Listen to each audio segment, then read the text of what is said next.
Hello. Hello. Hello. Hello. Hello.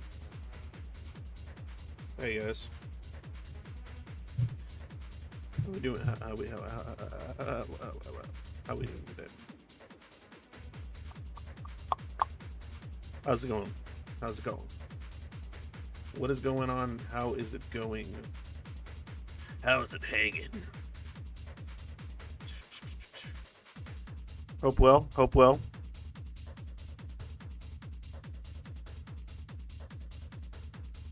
Enjoying some tunes, some vibes. Doing my deal, you know? Okay. So,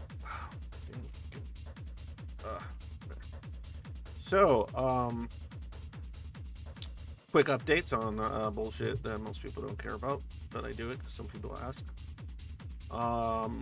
See here. Depression's pretty okay. Better than usual. And nothing crazy happened this week. I have to mention, I don't think anything weird happened. Saw a car accident.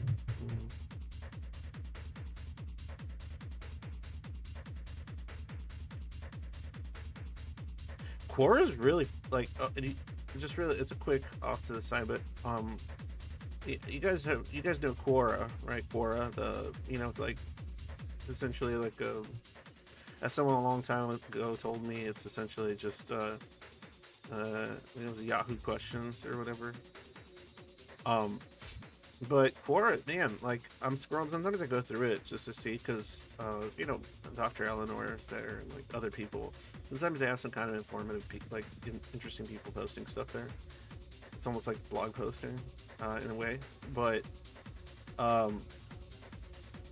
then like sometimes I'll like be looking at Quora, man, like they just let you post whatever on there. Like I guess if it's educational or something, because like people be posting like war pics, like gore pics and stuff on there. I'm like, what?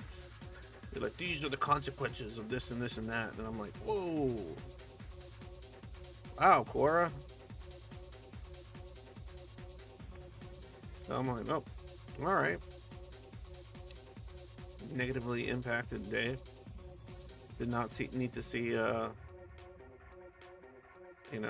like scrolling through Quora messages and seeing a picture of a person with their head split open or something because of a shotgun wound. I'm like, okay, thanks, Quora. Anyway, welcome, come all to what is this, whatever it is. It is Schizoid Saturday. And for those of you that already know Schizoid Saturday, well, don't know, Schizoid Saturday is when I normally get submissions for a question that I posed on the server. If you haven't answered the question on the server, please do so, because if you say you have no answer, you're a liar. You're a liar. I'm trying not to cuss too much at the beginning of my streams. I heard it affects stuff. But I can do it like after 20 minutes or something. But anyway, um, but yeah, yeah. So yeah, answer it. It's like a super easy one. You guys are killing me. I only got like 2 submissions, and I'm like, this is not a complex question. Does it hit? Is it hit close to home for some people or something? I'm not sure. Because the question that I put forward. By the way, if my music's too loud, be sure to tell me. But it sounds like it's fine.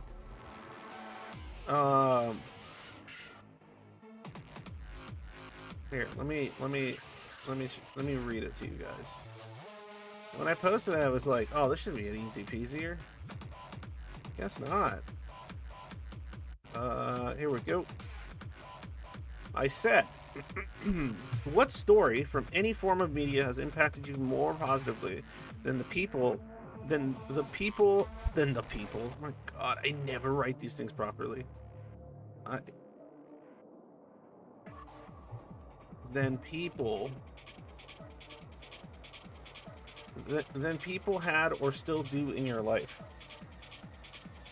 So, because things might have changed nowadays. Like for sure, for me, it's definitely changed. Like people actually impact me. Some other Zoids I've gotten close to and stuff, especially, and obviously my wifey and kids. But before that, before like some of these other things, it was just always for me. It was always some kind of hobby or interest, right? And that's why I kind of asked in a more general way, like, what story, right? What type of tale or story?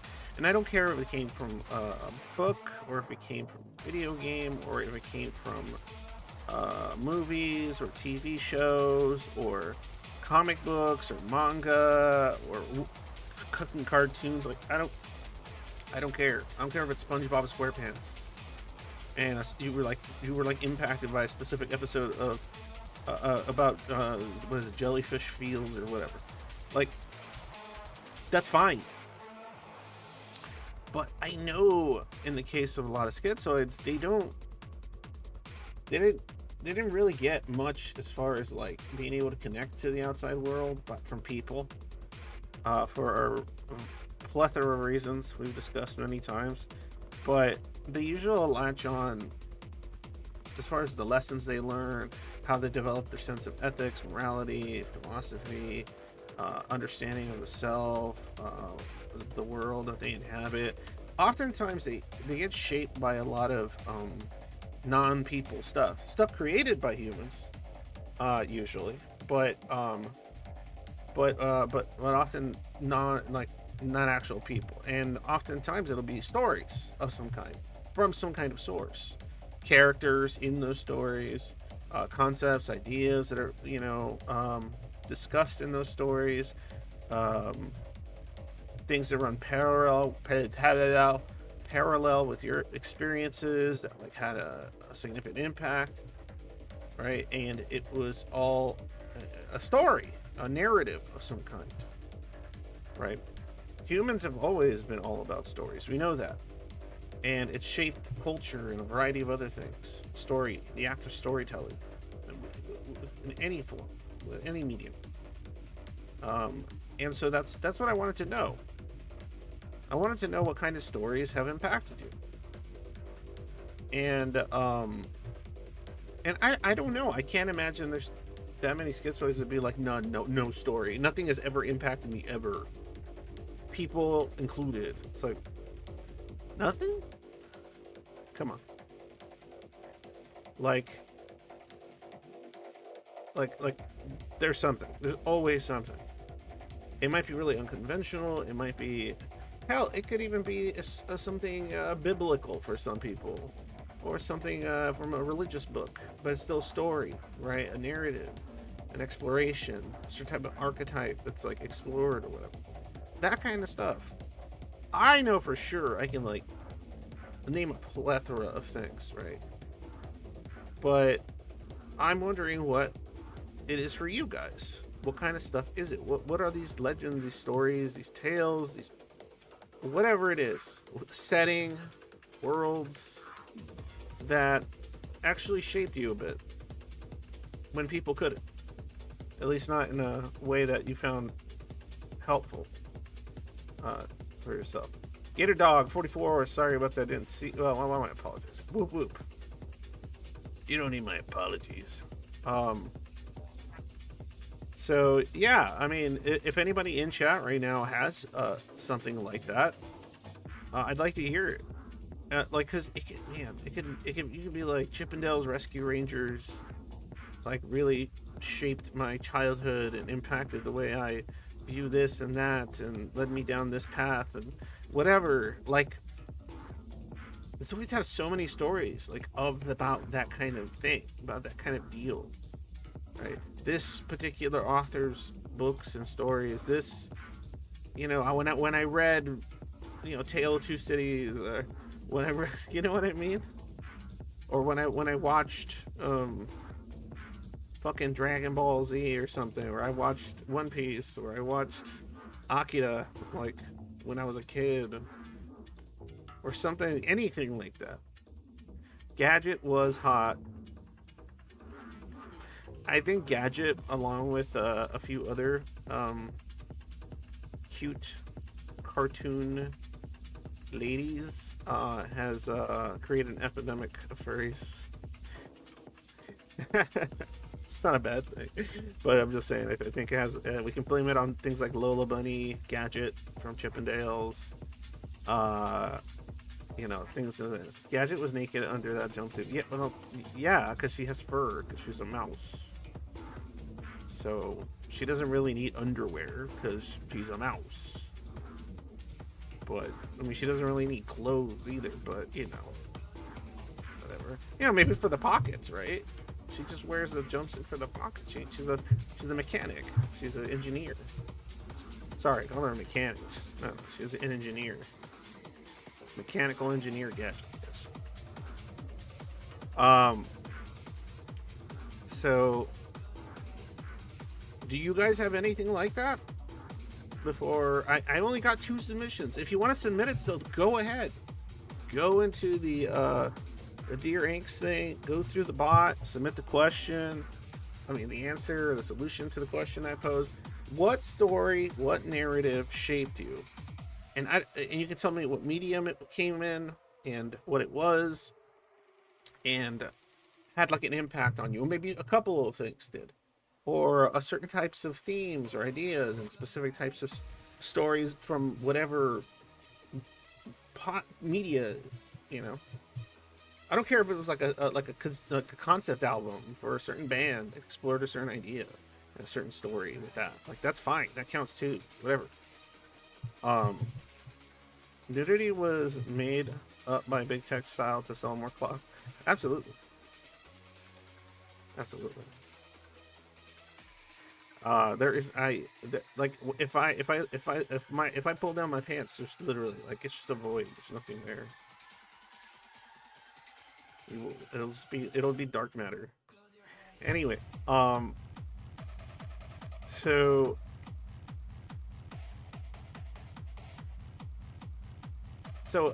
work with me, guys. You guys are killing me here.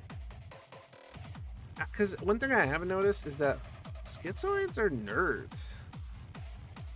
Besides being like almost like I guess I haven't really met any, but pretty much every time they're neurodivergent in some capacity, they're also just geeks and nerds of some kind. And because there's there's definitely different kinds of nerds out there.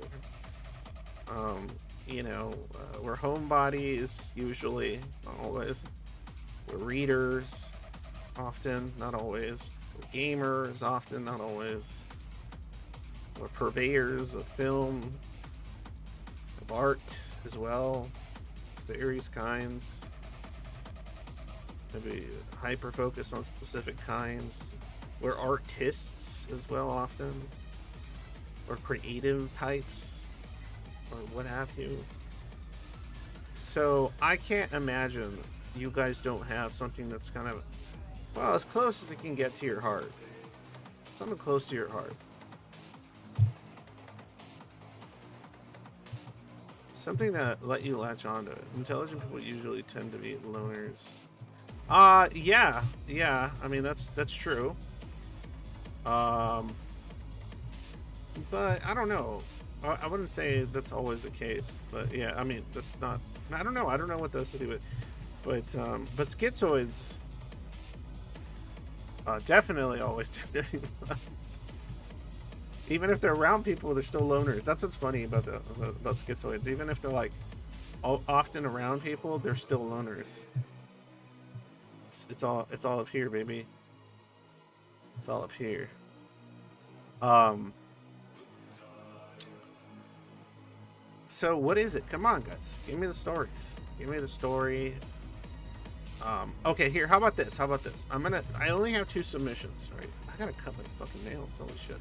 I only have 2 submissions, so I'm gonna read those, and then see if those inspire anything in you, and you can put it in the chat. Okay?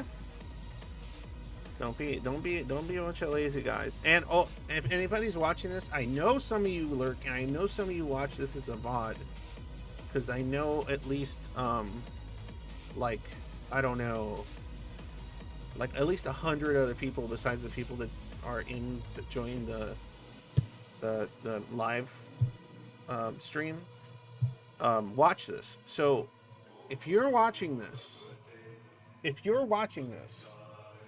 leave a comment if you get an idea for what it is. Okay, what like not type of media, but what narrative, story, character arcs, whatever, from what has affected you significantly.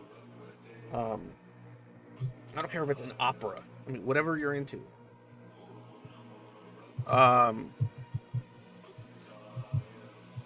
Hell, it could be a story that happened in real life. It doesn't have to be fictional either.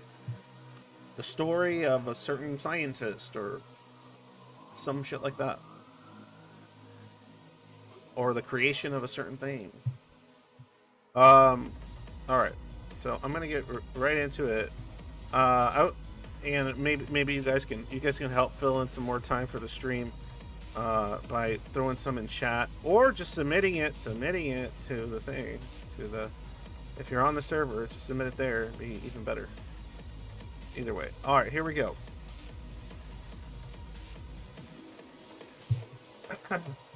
Okay, dear Angst, forgive the length. Oh, you never have to apologize for that. I like when they're lengthy.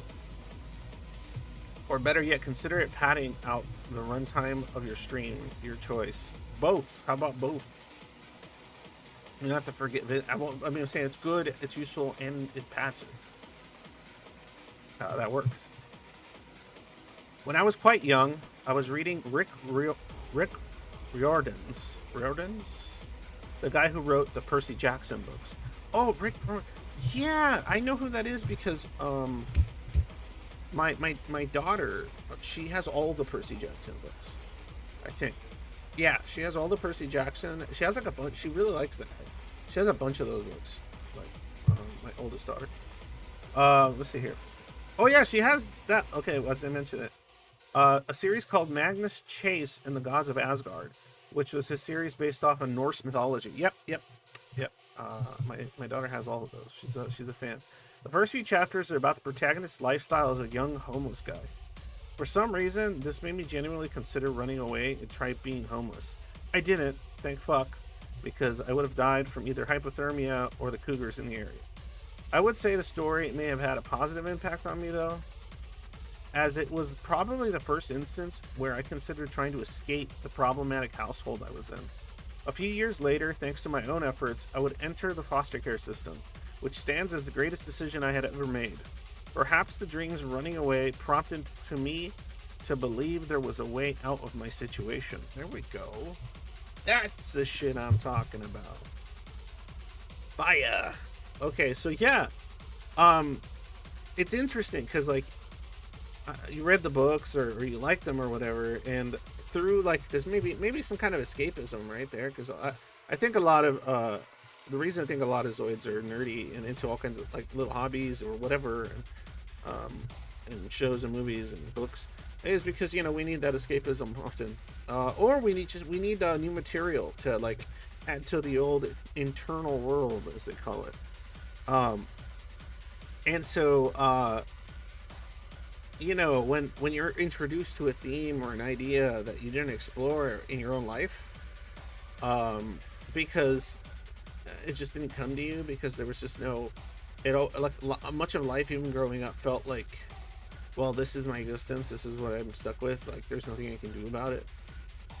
It's just like a little bit of this kind of like learned helplessness that happens, right, through this sort of resignment to the somber, either monotony or active abuse or toxicity in the household if you had that.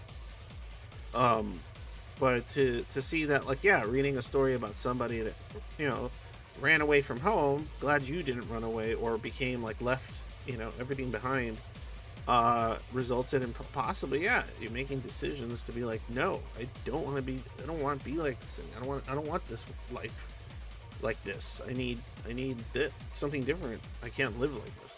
And that's pretty based. I like that. I would say I had a few moments like that, in a couple of ways. Um, I was trying to think of like a quick example. I have a few, but like, I mean, like for me, well, I grew up reading like, I shouldn't have been reading it when I was really young, but I grew up reading like King and Clive Barker, and Dean Koontz and stuff like that. And I mean, for me, like, the idea of the awe-inspiring, terrifying, and strange, mixed in with this like monotonous, brutal reality of the setting sometimes in those types of stories. Like it always made me question, like, how solid the world I live in might not be, right? Not saying like, oh, there's a ghost or monster around every corner. No, but it's the idea of like perception of your environment. How much of it is really as like concrete, as stable as, at certain points in my life my mind decided it is. And so those kinds of ideas are like so a lot of science fiction and horror uh, made me think about those questions quite a bit. It also made me think about a lot of ethical and conundrums and stuff that I normally, like, I wouldn't find myself present in, right? I wouldn't be like the commander of spaceship, or a detective trying to run down a serial killer or whatever. Um, but it's the very questions that are asked and the predicaments, and contemplating, like, okay, how is that the best way it could have been handled, and so on and so forth. Yeah. That shit shaped me a lot. Tons. But anyway, next one here. Okay. Oh, cool. They repeated the question, so I'll just read it again. What story from any form of media has impacted you more positively than people had or still do in your life? Here we go. Dear Inks, The Never Ending Story by Michael Ende. Sure, the movie was a good gateway into the actual book, and I still adore the first movie, and only movie as far as I am concerned. The others don't exist. But the book is a good story that helped me understand several different complex concepts as a child. It was a story that encouraged me to daydream and be myself. Be myself. It warned me of how society tries to shove us into these cookie cutouts, and what we are supposed to be, regardless of if we wanted to be placed in such a position, and how it kills the soul. The story talks about how if people don't have dreams, they are easy to control, and how others would just love to take advantage of that. So many concepts that it was just so inspiring that even in my age, it is a source of hope. There we go. That's that good shit. Good shit. Lollipop. It's a good shit from the candy shop. Um, but yeah, I've never read the book. I was a big fan of the movie when I was a kid. Loved it. Up there with Legend, if you've ever seen that one. I'm a big fan of Legend. as a kid as well. Even the Labyrinth with David Bowie and his tights and his bulge on the screen, and other things like that for sure. But I like how I like how this person says like what's that part?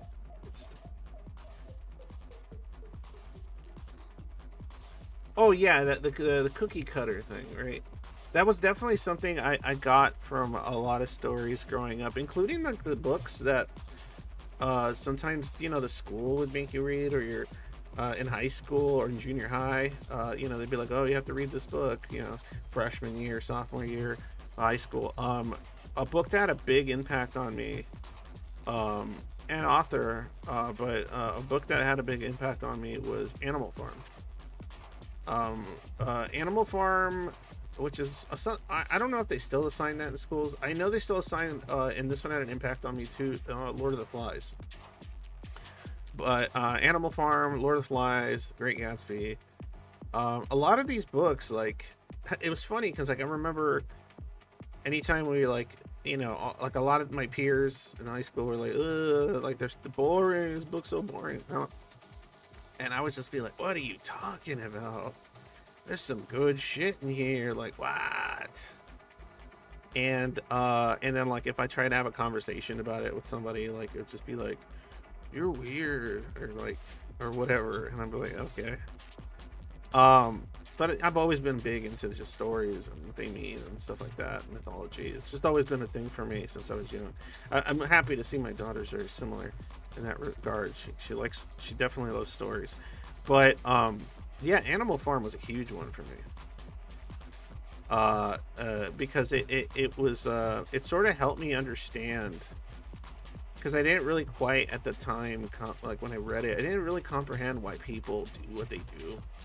When I was like really young, and why people betray each other, why people do weird, say one thing and do another, and got like trick each other, and fight over like small things, and that ultimately just screw everyone involved over, and it's bad. And I didn't like understand why they do these things. Like, why do people do all these bad things to each other? And I would say Animal Farm was like one of the first books that like really helped me like start comprehending that more deeply, um, and things like that. I mean, they used to. I don't know if they assign these kinds of books. Man, they used to assign some cool ass books, of course, like 1984. That was like one that it was like a assigned reading in high school. 1984, Animal Farm, Fahrenheit 451. Um, the Lord of the Flies, The Great Gatsby,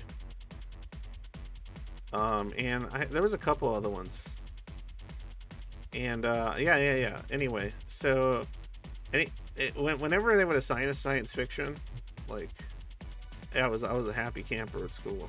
Like, give me a science fiction. You're making me read science fiction, like, okay. So so yeah. There wasn't. I remember the stories that like bored me the most when I was assigned to school to read them were like the kinds of books that I wouldn't pick up at the library myself at all. Like, it would be like, I remember it was like it would be like personal accounts of like something that really happened to people in the real world, in real life. And like, oh man, that shit would kill me. I would be so bored. Like, they'd be like autobiographical stories or something. Like, I forgot, it was called Risos de Oro or something. And oh, the Joy Luck Club. Blech. Oh God, no, the Joy Luck Club. Ugh. Brave New World, hell yeah, Brave New World, sick. Yeah, very good. Yeah, very very cool, very cool. But no, the Joy Luck Club. Blech. Like, freaking can't stand shit like that. Um, that one book about like the Holocaust. I forgot which one it was. Like, it was a shorter book, and then they made us read also like Anne Frank. Oh man, I couldn't stand it. The moon is a harsh mistress. I didn't read that one. But like, yeah, just those kinds of like oh, a true story type books, like something that really happened. Oh man, I ended up liking that sort of stuff, but when I got older. When I was young, oh no, I'm like, wait, does this have any like weird like planet-wide issues that are being like tackled? Oh, I can't inject this into my internal world. Only reading assignment I ever remember getting was Jane Eyre because I hated it so much. That's pretty funny. But yeah. I remember I was even reading like if they assigned me a book I didn't like, or a story, you know, because it just has no interest, like a story that just gave me no interest. I would always still have a different book like I was reading, so I would have to like speed read through the shitty book I didn't want to do and just gut it, which was a helpful skill growing up, especially in college. And even now, I would be reading like something else, so like it's like, oh, everybody, it's time to do your reading of this book. I'd be like, I already did that. I would bust out my copy of you know, David Copperfield, or you know, Great Expectations, or some other classic shit, Frankenstein, Bram Stoker's Dracula, stuff like that. And then more modern shit like any kind of, like I said, the Coons and Barker and stuff, and King, and whatever I can get my hands on. That was weird. Brian Lumley, good stuff. But anyway, sorry. So yeah, so those are examples. There you go. Right, we had two cool examples, two cool submissions on it, of stories or books, or you know, that kind of stuff that had an impact on them as a Zoid, because you know, people weren't cutting it. Like, actual people in your life were just not. They just didn't serve as good mentors for you, and stories felt like more appropriate or more useful mentors regarding how to approach life and how to navigate this very, very confusing, very, very neurotypically run world. So what about it, guys? Does anybody have anything in chat for me? Anybody want to work with me? Or are you guys all just too shy? We'll just shout. Shy boys, shy girls. Oh, we're just so shy, X. Yeah, I don't shucks. I don't know what to say. Is that what you guys are doing? Oh, jeez, X. Don't put me on the spot now, please. So, Don, you said that when you mentioned the moon is a harsh mistress, was that like a big one for you? Or Khalil, was Brave New World a big one for you? Like, you mentioned them, or are you just mentioning books that you were forced to read in school or something?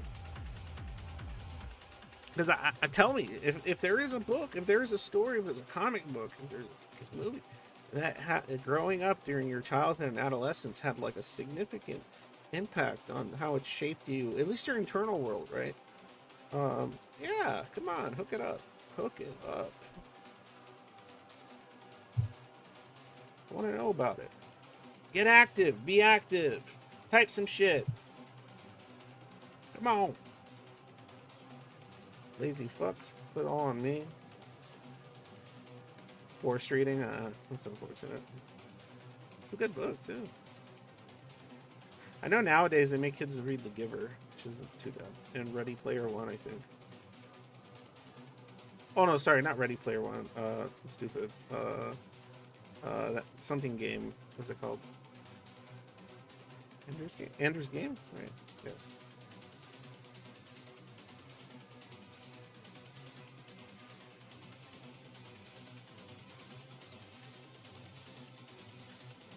Come on, guys.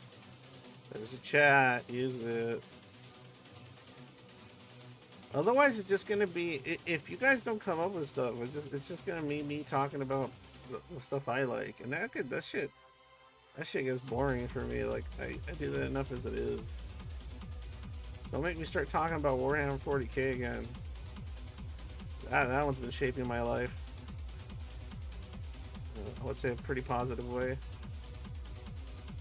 But come on, guys. What are the stories that impacted your life? Because human beings around you weren't making much of an impact, whether intentionally or unintentionally, on your life growing up. Or if they were making an impact, it wasn't a helpful or useful one. Often uncomfortable or damaging one.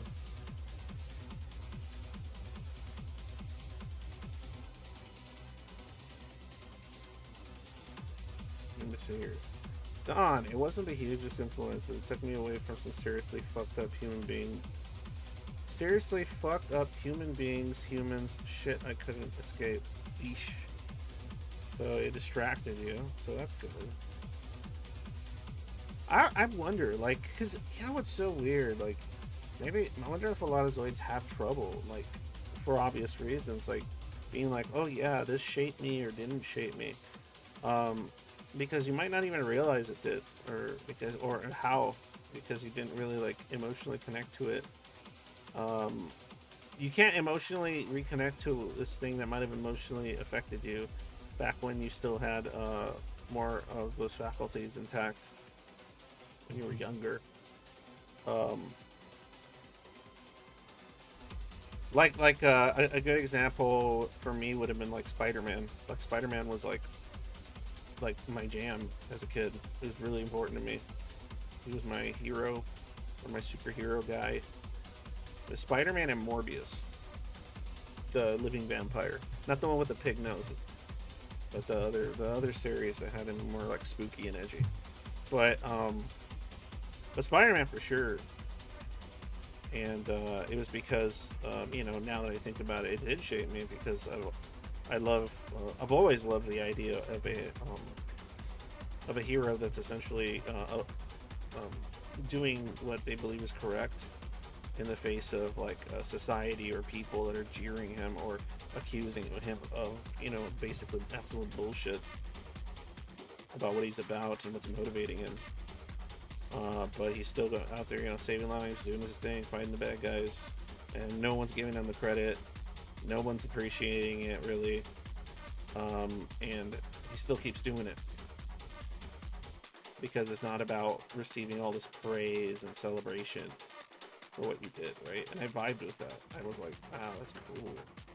Like, you're gonna still do good things for people, and it's like you're okay with living with the fact that you're not gonna like get much out of it for yourself, like in that more like individual way. Like, yeah, that vibed with me, I guess. It resonated with me early on as a kid, and so that definitely shaped me in some significant way, because those kinds of characters and those kinds of things are like, whew, bread and butter for me. Love that shit. Love that shit. So that's an example that I didn't know. I didn't know I was that emotionally connected to the concept of Spider-Man and those ideas. I didn't know until more recently that I was like, holy shit, that's like really emotional for me. That had a big impact on me, like a significant one. I feel a certain feeling of righteous indignation, other things like that. So there's that. And then Spider-Man wasn't the only one. There's tons of shit along the way that had that kind of impact on me.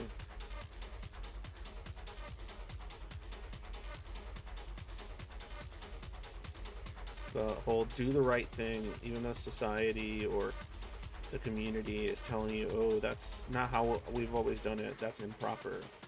But it's the ethical thing, it's the correct way.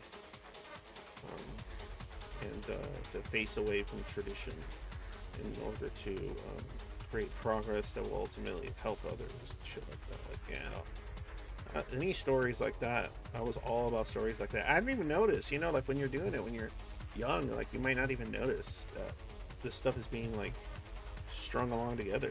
That there's like these connected themes to what you're attracted to what you vibe with, to what you watch and enjoy, and that it does have an emotional component that you might be just severely disconnected from, but it's still there. Uh, I mean, it's been more than once that I've talked to Zoids and they're like, "Oh, I don't feel really like connected to having like a philosophy that's mine, or a more concrete idea of what's wrong and right for me." And Japanese short animation about rebirth. I watch it when I feel down. Do you know what it's called? It's interesting. And what was I saying? Shit, I lost myself. Yeah, man. What was I saying? What was I saying?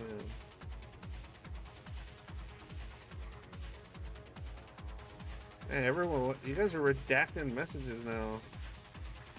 Jeez Louise. Too bad I already read them all. There isn't that many. It's hard to miss. What? There we go. Don.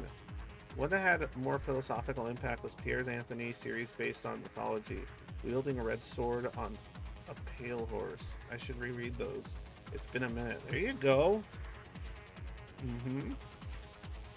Another one for me would be like Catcher in the Rye. Right? The misanthropy, because I had a lot of this feelings of misanthropy, so like I kind of vibe with that. No strong connection to a personal philosophy. But that's it. Okay, yeah, that's what I meant. A lot of Zoids feel like they don't have one, or they have to create one, or whatever. But then, like, it's kind of funny. To me, it always comes back to one of the things that was on Axtar's profile about how, like, schizoids, for whatever reason,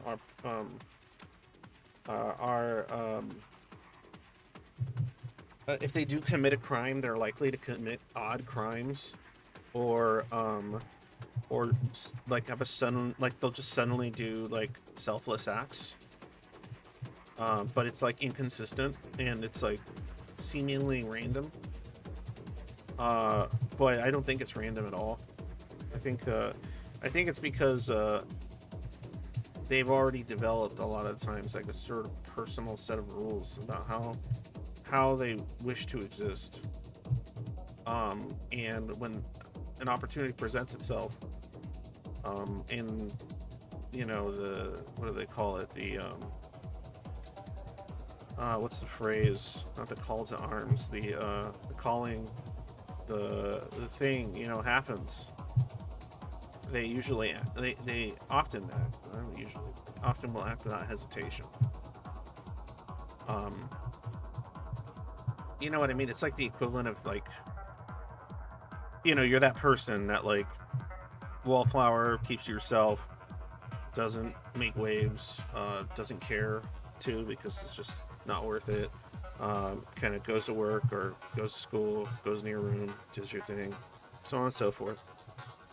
You still like thought about a lot of ideas, right? You still thought about, even if it's just intellectually, about a lot of ideas and concepts and dilemmas, and you've seen them, and it still shaped you, right? It's still shaping you in some significant way, but you might not be like fully aware that there's an emotional component to it.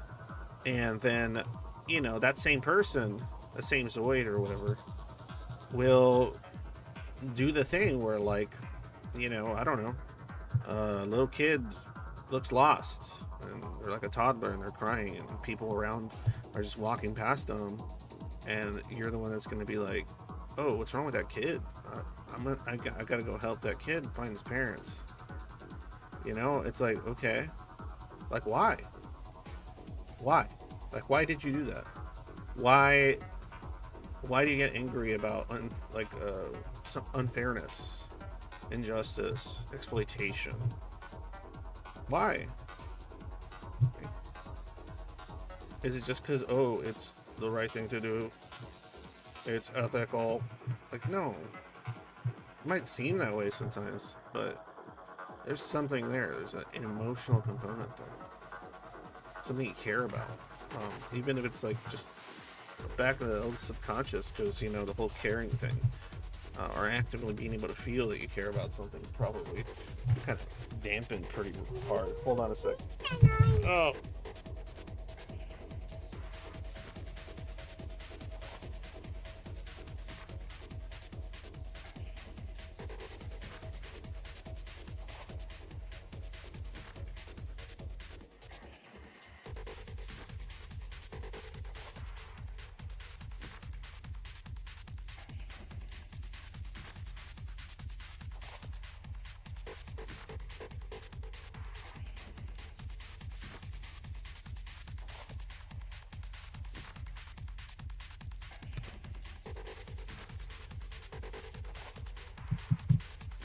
Hello? Okay, should be working now. So yeah. It wasn't until I was doing a lot of this sort of personal work and working my own psychologist that I started like saying like, oh man, like all this stuff I like and I'm really into, like, oh man, there's some like real emotions there associated with it. It just, you know, took years for me to even figure that out. Like I always talked about these stories and stuff like in it. Sometimes I would get like my tone would get emotional. I'd be like annoyed and be like, look for this and that. How can you, you know, like or like when people would have really shit takes on a movie or a show or something, like we just didn't read into it at all. And I'd be like, what do you like? No, I mean you missed this. Like this happened. And I would get like annoyed, and then but I wouldn't put two and two together. It's like, why am I getting annoyed? Oh, it's because they're being inaccurate. They're being inaccurate. No, it's not. It's because like they glossed over something that you noticed that was important, and so thus it's hard to really put two and two together. But it's because you're emotionally connected to it in some respect or another. To this idea, this concept, this thing that was explored in that story. Don, because there is definitely an injured kid or 7 in there that still remember for us what it's like, even if we can't. Boom! Fucking on the money, Don! Holy shit! You landed it, bro. I didn't even have to say that shit. I ain't even have to say that shit. Like, that's exactly right. That's 100% correct. The child remembers. Hurt, traumatized, little child still holding on to certain types of hopes, naivete, and such. It's still there, hurting. And I've talked about this before. And yeah, the child will remember, even if you don't. Even if that child's buried under piles of stone, it's still there. It's up to you to save it. It's up to you to help it. Ain't nobody gonna do it for you. You gotta help that little inner homie. Sucks. But yes, stories can sometimes tap into those things. Narratives that run parallel sometimes with certain experiences you've had, or maybe feelings that you might have had more strongly back before, you know, a lot of it went bye-bye. And so, or got really doled out, really just kind of covered in fog and shit. 80s G.I. Joe cartoon, knowing it is half the battle. Did that actually have an impact on you? The knowing is half the battle. I grew up watching G.I. Joe. I like Cobra. Dancing through the sky. Something evil like Cobra, Cobra, Cobra, Cobra. Nowhere to run, nowhere to hide. Who deserves to die? G.I. Joe, American hero. Inner child work, like revisiting memories. And what would you say to little you? Stuff just destroys me if I can't get into it properly. Yeah, it's fucking, dude. This shit wrecks Schizoids, man. They'll pretend like you don't. That shit wrecks us. That's some scary shit, man. That's some fucked up shit. Like it's a big one. And like I said, like I mentioned before, um, just since you guys are all here and somebody might have not heard it when I say it, remember, if you ever want to engage in that, tread carefully. And if you really want the key to unlock that door, one of the easiest way to be is imagine that child that went through some of the feelings you went through. Imagine that child that isn't you going up to you, crying, and telling you how they feel and how they're hurting. And you tell me that if it's not you, it's a different child, you're just gonna look at them and be like, how the fuck is that my problem? Tell me you'll say that. Fucking no.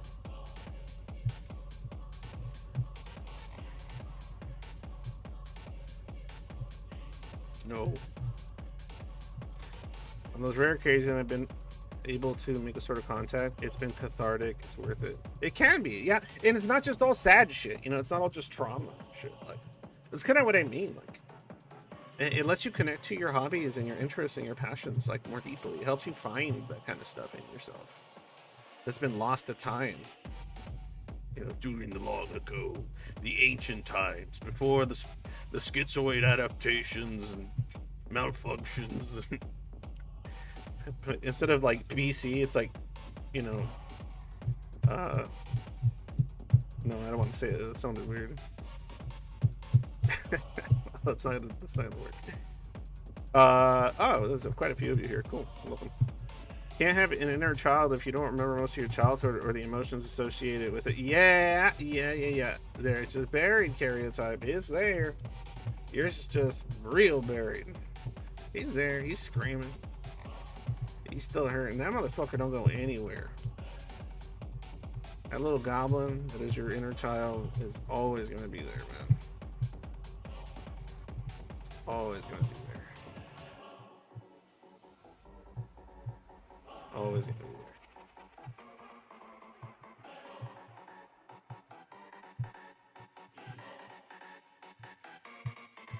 there. And it can't be ignored forever, man. And if you ignore it forever, man, good luck. And then you wonder why, like, so many Zoids over the course of like aging with these issues, and then like essentially not having a method to work on this shit, end up like progressively more and more anhedonic, more and more disconnected from enjoyment and shit like that. That's because like the thing inside you that lets you enjoy things, a lot of it is that kid in you, and you're just that little motherfucker's starving. And yeah, you can't be like, oh, why do I just enjoy things less in my 30s than I did in my 20s, and now in my 40s? It's like, that's why. It's one of the big reasons why. The core, the source, it's being neglected. It's being just like left behind. Well, often not even your own fault, obviously, but it's not being explored. It's not being touched.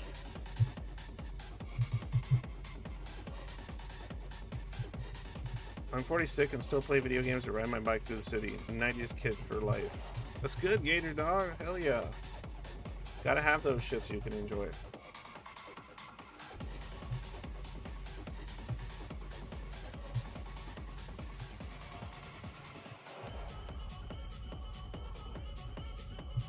It's interesting stuff, honestly. But anyway, stories. Do you guys have any stories? There's like 16 of you here. Chat. Chit.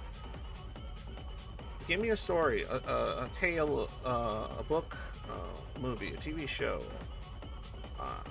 something that had a narrative or a story that shaped you, or you think could have shaped you. How about that?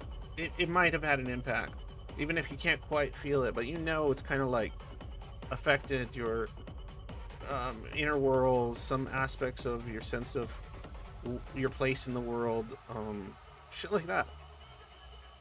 What are those things?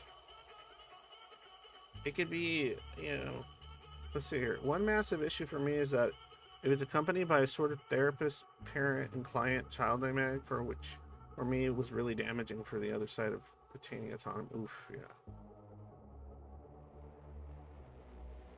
Gator dog, never under story. Got it. That's maybe that's a common one. No, not bad at all. I've learned some cool stuff about myself. Laugh, cried.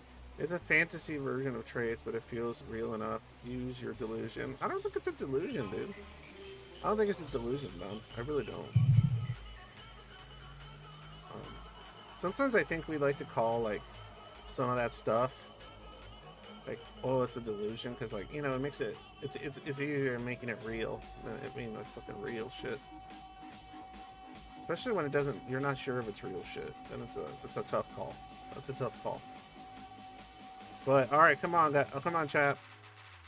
What was that movie? That fucking thing? The comic book? That video game that like really probably had some like significant impact on you, even though maybe you remember it did have an impact on you, but now like you're unsure or you don't. Oh, I got you. I got the brackets. You're right. You're right. Got you.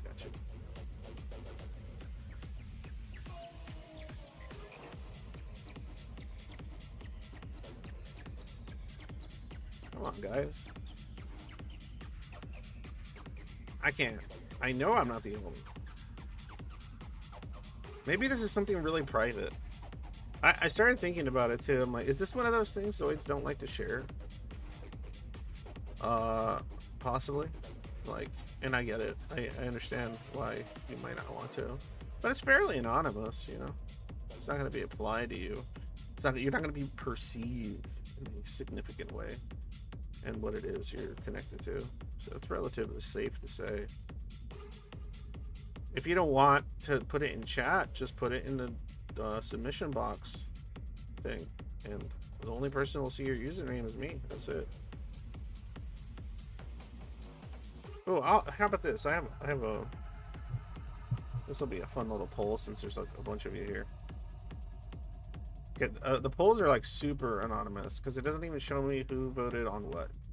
So you still qualify as a lurker if you answer the poll, because I can't see who said what. Okay, so the question's going to be, is there some narrative creating device, parentheses, piece of media of any kind that has impacted you in intellectual, since it's easier for a lot of, so it's to couch it in that, or philosophical way you. Oh wait, I can't write that many words. How come we can't? Oh, the question is too long. Are you fucking serious? All right, hold on. That question is too long. I never understood that. Like, oh, the question is too, like, why do they limit that shit? Like, so? Like, what the fuck? This is like my channel. Why can't I decide how long the question I type is?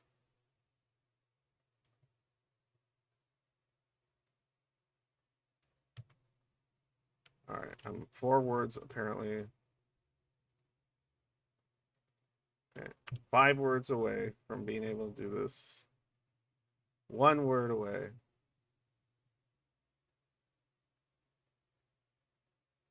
Okay, here we go. I found a way to do it. And this is just a yes or no. You don't even have to put what it is or anything. All right? Okay, there's the poll. So now, since you don't want to tell me in chat, then that's okay. You tell me yes or no. And I can't see who voted on stuff. It doesn't show me. I could either just end the poll and that's it. That's all it shows me. And it shows me how many people voted on it.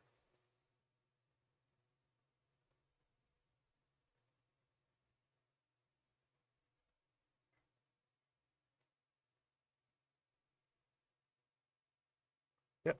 I got 8 votes for so far. 100%. I mean, come on, there's 15 of you. Come on. I can't see who's typing it. There's no way for me to. So, like I said, you are still a lurking. You do not lose your lurker badge.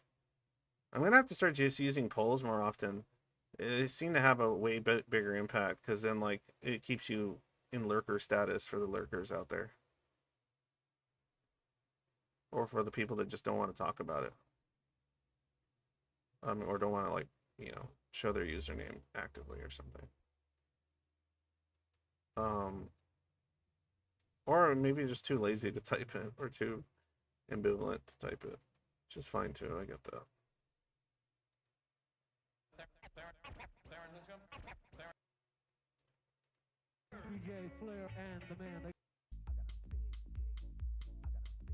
All right, let me see here. Okay, all right, there we go. We got 11 votes. 82% yes, 18% no. Interesting. Still 3 more people left that could vote. 4 more. Any stragglers? You just gotta click yes or no. Ooh, there we go. 12 votes. 83% yes, 17% no still.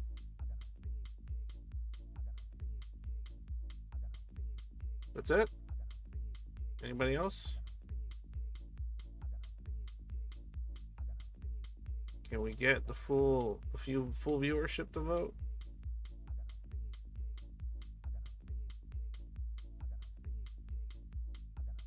Ooh, okay, here we go. Things are getting spicy now. We got 13. Can we get that? Can we get a 14? Can we get a 14? I know you're listening to me, whoever you are that hasn't voted. I know you're listening to me. Do it. Do it! Coward! Do it, coward number 14. Do it, whoever you are. Vote! This is a more important election than Trump and Kamala. This actually impacts something. Come on! All right. They're sticking to their guns, I guess. They're like, nah, I'm not alt tabbing out of my video game on my second screen for your stupid poll. Thanks. All right, fine. So we got 77, 23. Okay, not bad, not bad. So that's still pretty up there. That's still pretty up there, at least for the people watching. Which I can't imagine there's too many people watching my streams like pretty consistently, and they're not schizoid, just because like this shit would be boring as fuck for most like normies and shit. Kamala. What did I say? Kamala? Kamala. I don't give a shit. I really don't give a shit. Kamala.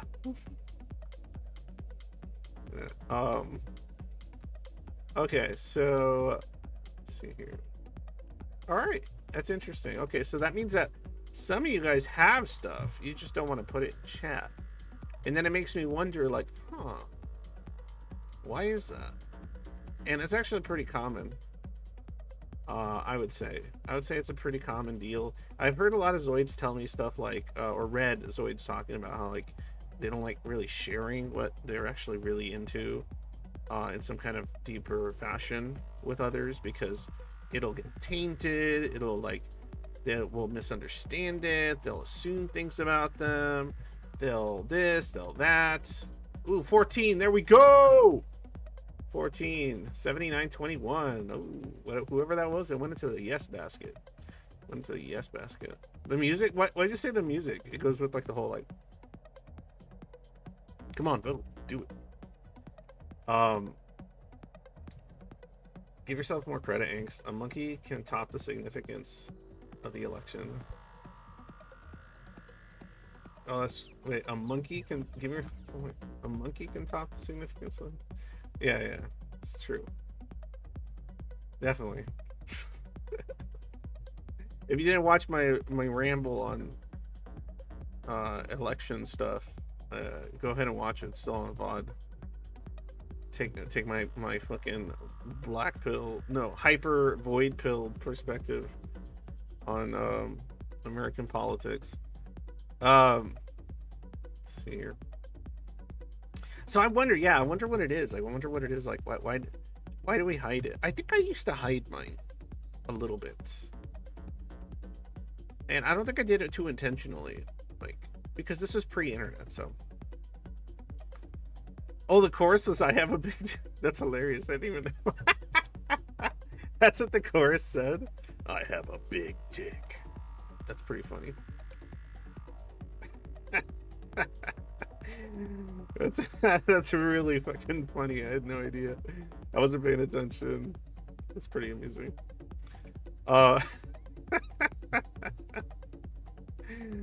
Oh man, good stream moment. So what do you got? How about this? What are your guys' theory? I enjoy psychedelics. I know drugs are bad and shit. I just love that altered state of mind, how music feels so different while under. I mean, drugs are bad. No, but like some drugs are not so bad than other drugs. It just kind of depends. If you're talking about psychedelics, it depends, man. It depends. There's a lot of arguments to be made there. There's also some research that's really interesting how they're being applied for like psychiatric, psychological, therapeutic purposes. They got some pretty cool shit going on. I mean, what do you think fucking people used to do when they had some fucked up shit to process? Sometimes they did the psychedelics. It's literally what they did. It's like, oh, I'm having an existential, spiritual, horrible life tragedy dilemma. Your local shaman would give you like a bowl and he'd put like some shit in it and he'd trip balls and see God.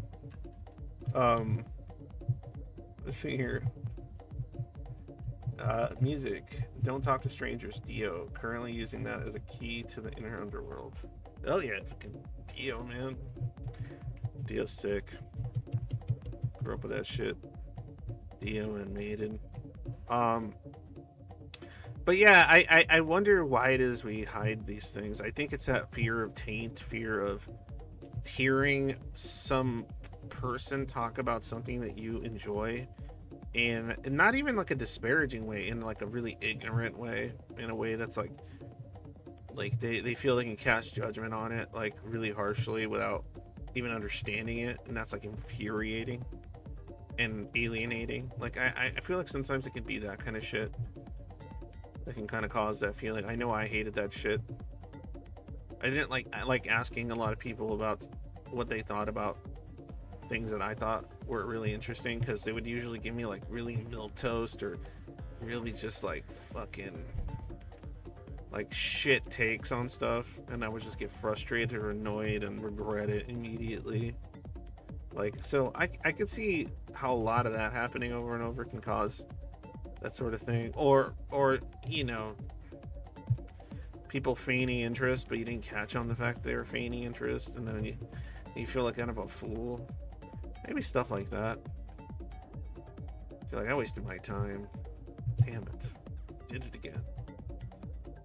I wonder if it has something to do with those types of situations, which I'm guessing that were probably pretty common for a lot of schizoids, being the little neurodivergent fucks that they seem to always be. Fascinating stuff. Like tonight, I'm trying to decide what I want to do with my time. Like every night, I'm just like, I got my two screens. I'm playing either a game on one or playing a video on the other at the same time, streaming on my server, whatever. And I'll switch. I think it's just a fear that they will ask us to give to them, and then it's like you lose this one rare thing that's yours, and you're allowed to give to yourself. Yep, that's another important one. Yep, you don't have that many things. I feel like they're gonna take it from me and steal it. My precious, right? A bunch of schizoids, just a bunch of Smeagol's, a bunch of God. It's not always hiding a lot, knowing that nobody can relate, understand, or gives a shit unless they're being entertained by it. Yep. Judgment of the thing. And misunderstanding and misattribution of the thing. And the misattribution of yourself in relation to the thing. Yeah. I can absolutely see that being a fucking reason that I can't get any of you motherfuckers except for a handful of you to type anything in chat, even when there's like 20 people. It's weird too, because like it's the ones that do type stuff are usually the same ones. Like Dawn, Winter sometimes throws up stuff, Trudy if she's around. There's a couple people. I'm not gonna try to remember them all, but there's a couple people that will actually put stuff in there on occasion and kind of interact a bit with it. Active research when they just post. Sometimes they say something interesting, and then other times they post something that seems like a non sequitur. It's pretty funny. Sequitur. I'm like, okay. But I guess my point is, even if when I have like 20 something people, and that's rare, but there's been times like the actual the chat doesn't increase. Like the amount of people that actually are actively in like chatting or interacting in any way, or like it doesn't go up.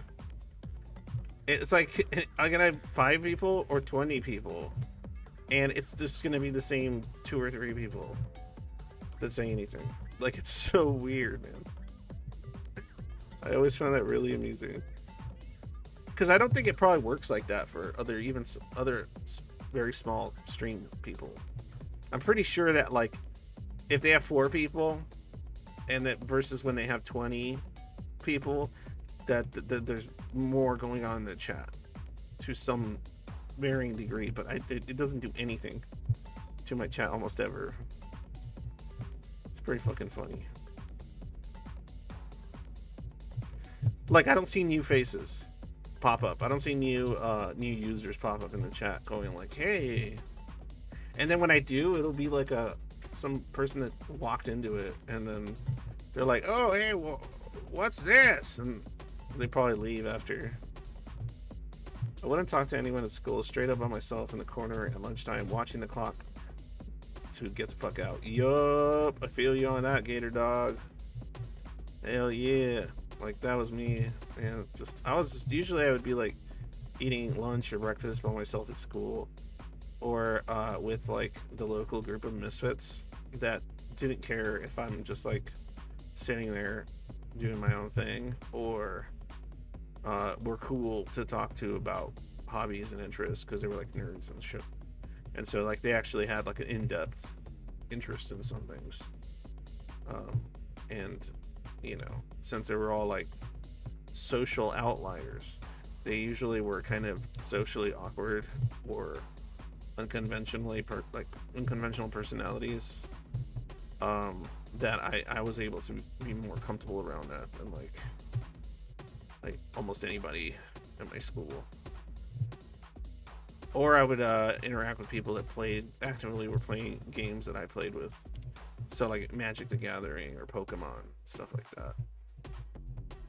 Yeah, I'd be like, oh yeah, that's cool. Alright, so it ended up at 15 votes, and it's at 80-20. 80-20. I mean, that's pretty good. Like I said, I can't imagine a lot of people watching my streams not relating to any of the schizoid shit, because I don't even understand what the fuck you're getting out of this. Let's see here. I was misdiagnosed as schizophrenic. Just imagine the social dynamics was for me. Holy shit. How do they misdiagnose you as schizophrenic?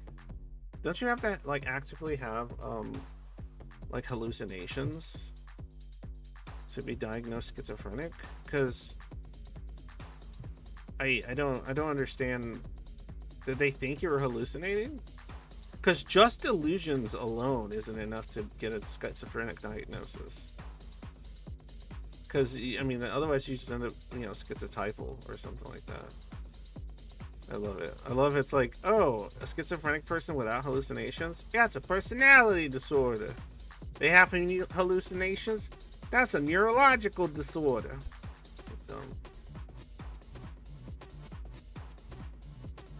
Yeah, just being paranoid and having a few delusions generally doesn't qualify somebody for schizophrenia. They usually have like auditory, visual hallucinations accompany their the delusion, or like little breaks with reality itself, or what's actually happening, like shit like that. I don't get how somebody can be misdiagnosed schizophrenic. I mean, unless like let's just say I can imagine maybe a schizoid that is under a lot of stress and pressure, and then like, or really bad stuff, and then they like go into this kind of temporary psychosis like state, or what do they call it, because like even like states of that would be considered schizophrenic that are only temporary, and they're caused by something like some kind of severe insomnia, or effects from drug use. Like often that's long-term effects. Like they usually refer to that as a schizophreniform. It's a more like conditional, usually temporary situation that like would seem like schizophrenia. My older stepbrother had it. They jumped to conclusions. What? That's crazy. I can imagine all too well some of the idiosyncratic ways of thinking, expressing, being labeled as delusional. Yeah, no, absolutely. That's part of the problem. I don't understand the whole non-positive symptoms schizophrenic equals schizoid thing. It made no sense to me. Oh, Winter, just real quick, sure. So if you remove the positive symptoms from a schizophrenic, a lot of the behaviors and tendencies that a schizophrenic displays can be very, very, very, very, very, very similar to the types of things a schizoid does, right? But also you can find a lot of overlap between schizoids and schizotypals as well. I think schizoid personality disorder is also neurological in the sense. I mean, yeah, there was trauma in my childhood, but even before that, I was always reserved and didn't want to have a desire for socials. Yeah. So I was actually talking to Schizoid Vision earlier. Yeah. It's this whole. It's just. It's the issue. I don't think schizoids are either schizo or autistic. I think they're either or both or something along that lines. But they are one of those things, and they're psychologically damaged. Well, I don't know damaged, but psychologically, because it's a pretty shitty word to use. Psychologically harmed, adapted, maladapted. I don't know, a neurodivergent person. I don't think being schizoid is a neurodivergence in and of itself. I think it's a personality disorder or whatever that develops in a neurodivergent person because they're more susceptible, far more susceptible to specific types of trauma. So a very small example would be like, since people don't really recognize the schizo spectrum stuff, it's harder to talk about that like I experienced, but if like a child, even from when they're a baby, if they're like born autistic, then there's going to be a bunch of stuff that is going to feel like neglect. It's going to feel really scary.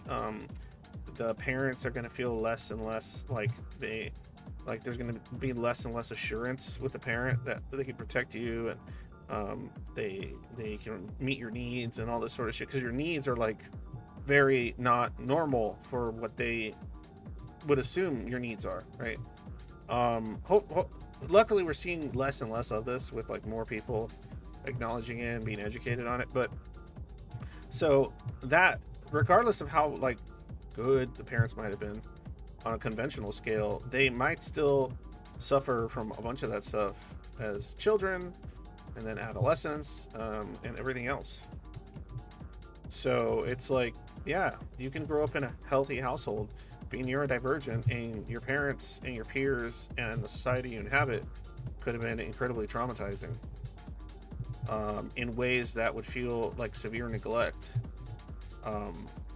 emotional neglect, and understanding that would, according to even the literature, when it comes to like the type of trauma that they theorize a schizoid basically endured to become what they are, is going to be very, very, very easy. A lot easier for a neurodivergent person to basically go through that, because it's just ready to go. It's already like it's rigged from the start. And I think that's why most neurodivergent people have a lot of mental health problems. They don't all end up schizoid, right? Kind of just saying the temperament thing, yeah. But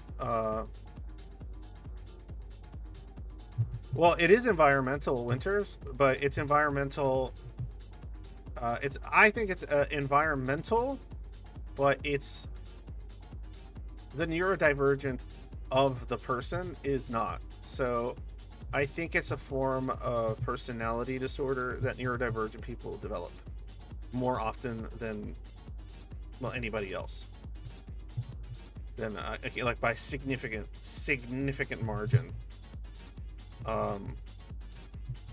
That's why when you go to the server, or when you go to the boards or like schizoid stuff, it's just there's a lot of autistic people there. There's a lot of kind of schizo people there, like they're kind of more on the abstract side, more schizotypal personalities, but they're still very much have these same reasons and reservations about other people and why they kind of just remain alone most of the time, or keep their internal world hidden from the world around them. But yeah, I think I don't think people are born schizoid. I think people are born neurodivergent, and the trauma of being neurodivergent can produce schizoids. But like I said, it doesn't always produce a schizoid. It could also produce an incredibly nervous, anxious person that's constant, like worried about making mistakes, instead of like the ambivalent, just like resigned, somber sort of personality that comes with a lot of schizoids. Saw a study how dopaminergic pathways in schizoid differ from the average person. But that's what's so funny, Cracker Chip, is of course they would, if they're already like a neurodivergent person. It's not the schizoid that made them have these different pathways. I think it's because they have an underlining neurodivergence going on. I half joke about it, but like I have never met a schizoid that's near that if they dig into it, they would go, yeah, I'm neurotypical, I'm just a schizoid. It's like, no, like there's always like all this kind of very, like there'll be everything from like more autistic leaning stuff to more like schizotypal leaning stuff. It's usually like one or the other.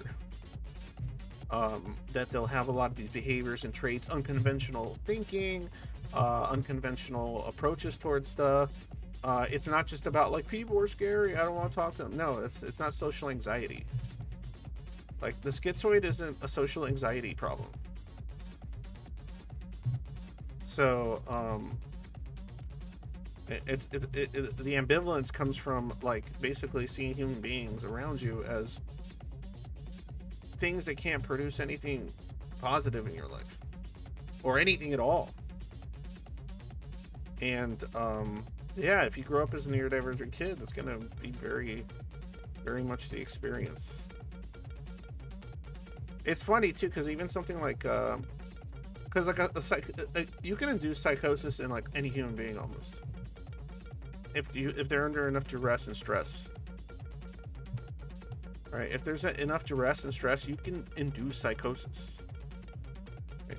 And in a perfectly normal human being, you can induce, depending on the conditions and whatever. It can be everything from delusion to hallucination. It includes sleep deprivation and all kinds of shit, right? And in my mind, I go, oh, but why is there such an uptick between, say, autistic people? And probably what would be considered ADHD people, and the possibility of developing either temporary or stress related or some kind of like psychotic break, right? that causes like some kind of short-lived psychosis or something. Like, why is it that there's like a higher? Because they're fucking stressed as all hell all the time. They're all like, this is just existing is stressful,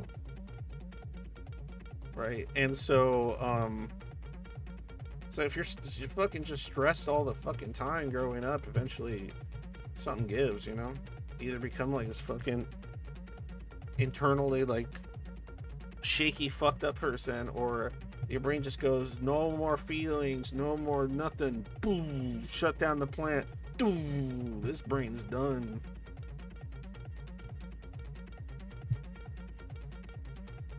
Natural behavior pattern in favor of normal. Yeah. Everybody has a neurotype genes.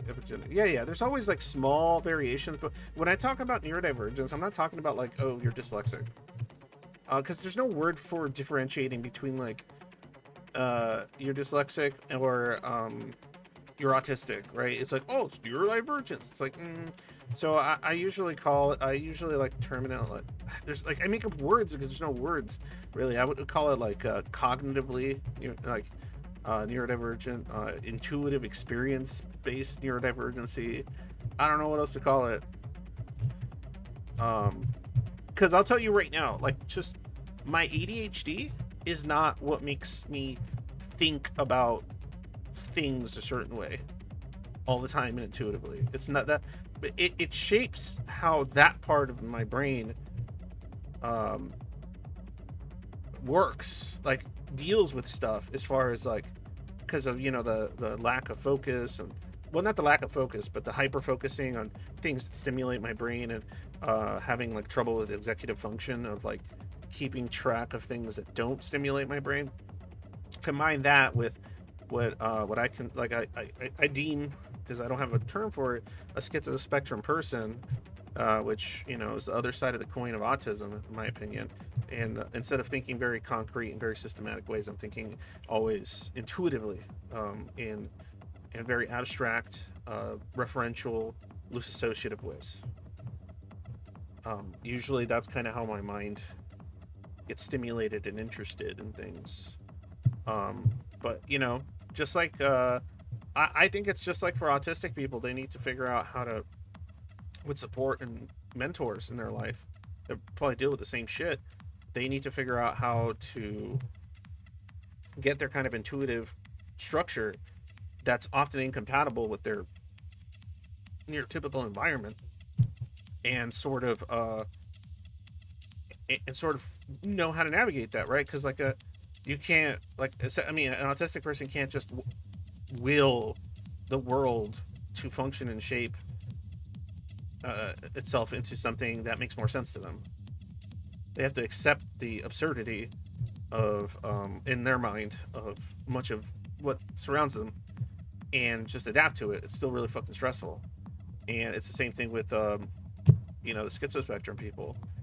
And just like if an autistic person just goes, I don't want to adapt, I'm just going to go here, they essentially start exhibiting kind of more low functioning autistic behaviors in some regards.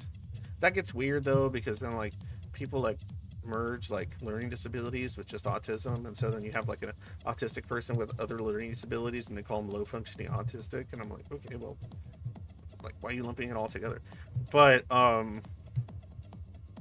yeah. So I think it's the same thing with somebody that gets diagnosed with schizotypal.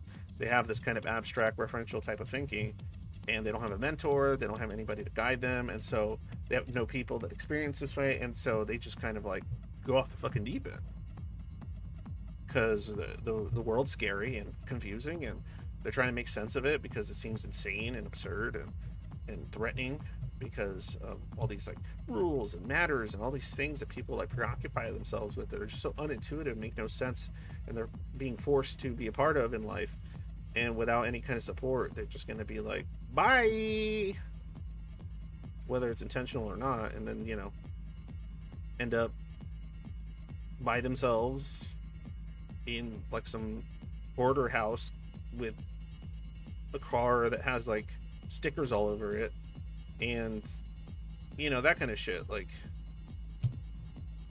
so they detach from their environment. I could have ended up that way easily. Neuroatypical, sure. Because yeah, I get it. I know I can't do the specifics, Don. It's just so much, dude. There's so much. Like, God, I hate the lack of phrasing that's accurate when it comes to some of this stuff. But there is no official word, so I have to make up words for shit. Because what else am I supposed to do? There's no fucking designated word. Uh, yeah, I saw how much I related to the symptoms of ADD. Many people on ADHD Reddit have very similar experiences to me as a schizoid. Yeah, yeah, because they're probably like, that's what's funny. There might be like an ADHD person, whatever that is. I've noticed a lot of ADHD. I don't know, whatever, but there might be somebody that's a neurodivergent, and they got the diagnosis for that, and now they have all these kind of schizoid traits, and they won't diagnose them with both. Like a lot of schizoids, it's like you're either schizoid or you're autistic. It's like, why can an autistic person not have schizoid personality disorder? Like, what the fuck? It's like they decided that certain types of neurodivergent people aren't like qualified to have personality disorders. Everything's just all their autism. Fucking crazy.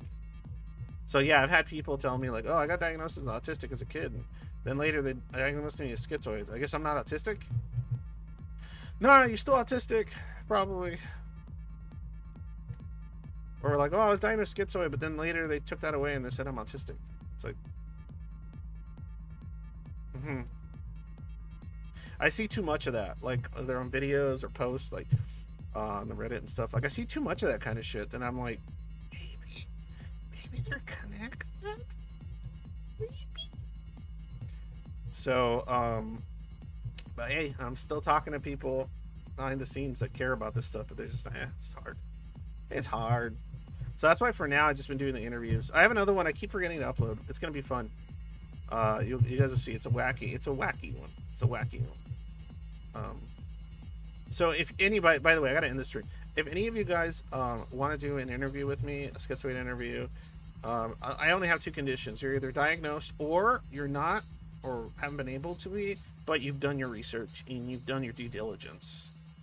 And you know the subject, and you came to terms with this is what's going on with you. Like, so a well thought out self-diagnosis, I'm cool with it. Because as I won't ever forget, Eleanor Greenberg told me a few years ago that schizoids tend to be like the people that can diagnose themselves as schizoid like most accurately. And I think it's because of the level of introspection. Because we said, pipe down, your objections are bad for business? Yeah, probably. It's just some kind of bureaucratic bullshit done. Yeah, so if you're interested, hit me up. I'll do an interview with you. Hit me up on Discord. That's the easiest way.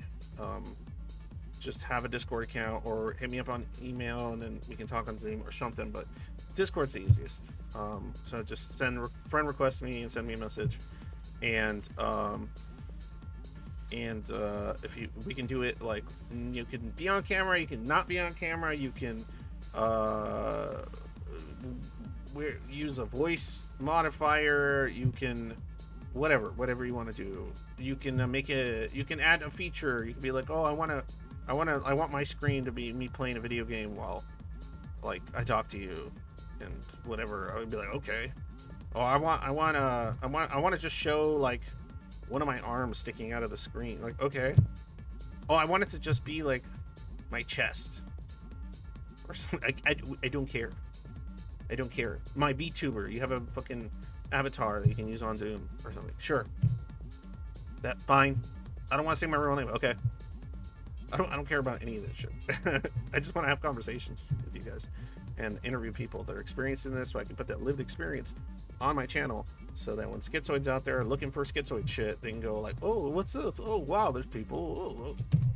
And since there's so many varieties, right, of personality types and everything, and neurodivergence types that like effectively end up with this style of this defensive style, essentially protect the old noggin from the world. You get a lot of variety, you get a lot of stuff, and I want to hear it. Yeah, for real. DSM truck stop toilet paper. In many ways, can't disagree. All right, guys. Thanks a lot for being here. And please, please, please, even if you watch this VOD, join my Patreon. It's really, really useful. I got wifey's birthday's coming up, so I can use a little extra cash, so I can get her something nice. But in any case, it also helps to pay for like all kinds of stuff, like subscriptions I have, shit I gotta download, fucking stuff to make content related bullshit, and also I got a big announcement. So forgot about this. So I got a letter from the Department of the Treasury of the IRS, essentially. I just got this yesterday, I think. The nonprofit organization that I've created and haven't been able to do shit with, but I've created is now what it was called, a 501c3 approved. So that means it's going to be tax exempt. And so that means that eventually, if I can figure out people that have money that are interested in whatever it is we can ultimately do with some of that money, it will be tax exempt. So I can just have an account for it, and then if a larger sum of money goes in there, that person can write it off. I won't use that money for anything else. That won't be like my Patreon, which I use for a variety of things. Start making some strides. Maybe fuck some shit up in some good way. Though I won't be saying it like that as a representative, as the president of that. I have to be a little more decorum. This is my channel. This was a different. Obviously, I got to be more corpo for that. But it's a SCP, yes, SCP, streamlining cognitive partnerships. That is what I want to call this nonprofit. So cool. I got that letter. So that's one big step. It cost a chunk of money to get that shit filed and done properly. I didn't do it because I suck at that, so I had to pay a filing service. But they got it done. They did it. So thank you, Don. So baby steps.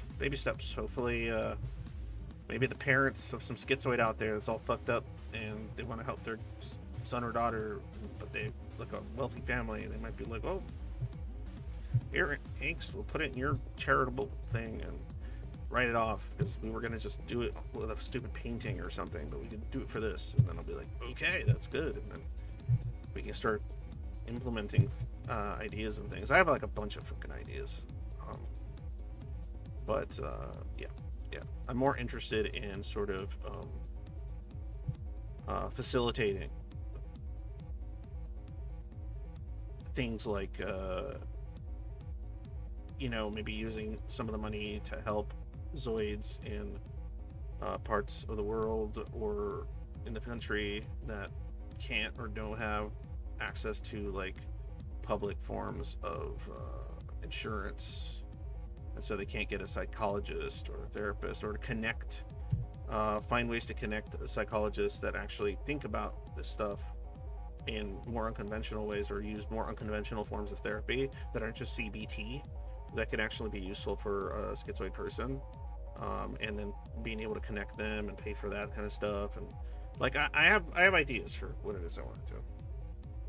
So shit like that, and also the advocacy part, but the more stuffy stuff, which is trying to use money to maybe fund a grant for specific types of research, for questions that really need to be asked regarding the subject.